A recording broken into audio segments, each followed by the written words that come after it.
To end this week, we're in South Africa to meet an artist who's aiming to change the face of Pretoria with his decorative and eye-catching sculptures.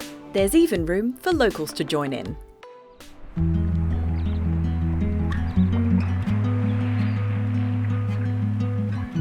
I sort of found myself in an interesting situation where I'm a third-generation sculptor. I knew how to mix plaster of Paris by the time I was 3. Some of my early childhood memories are art galleries and art exhibition openings. The idea of studying sculptures was just a logical thing for me to do. A lot of my work ends up being something that was a style of work that was very popular in the 70s, direct metal sculpture, where you literally just work directly in the steel and sort of you're guided by the steel as you work and by the process. It gives the work a lovely sort of a spontaneity and an immediateness.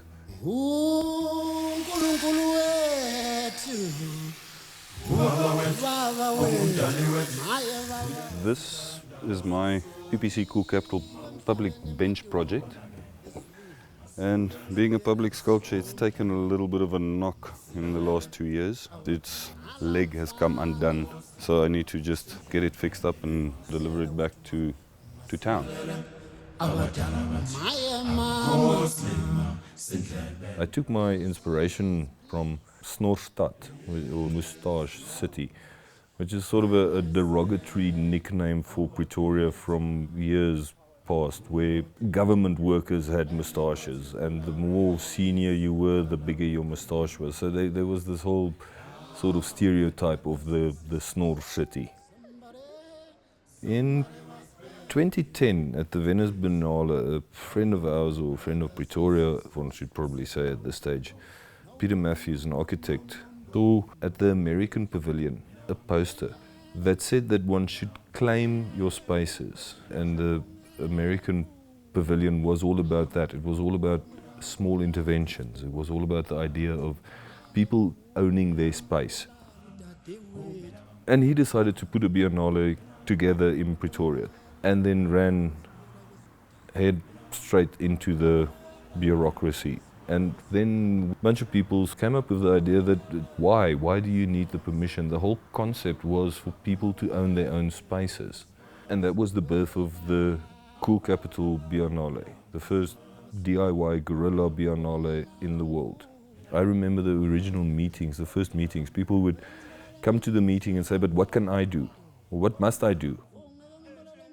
And every time the answer would just be, you can do whatever you want. You try not to break the law, try to be sort of reasonable within health and safety parameters. There ended up being so many activities and events and film festivals and music showings on the top of buildings and film festivals in the basements of derelict mid-city buildings.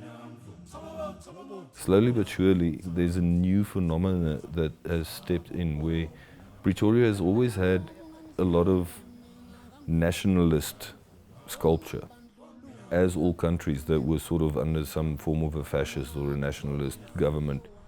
And I think what the Cool Capital project also did was, with us claiming Pretoria as a sculpture city, and to show that you can have public sculpture that is not necessarily ideological, but that is aspirational public sculpture, and public sculpture coming back into the fore again, and people are willing to put money into it. And I think that's a very exciting era that Pretoria specifically is moving into.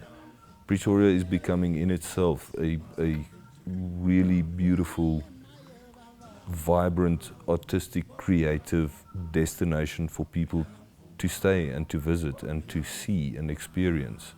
Kind of makes me proud to be in Pretoria and as a sculptor in Pretoria.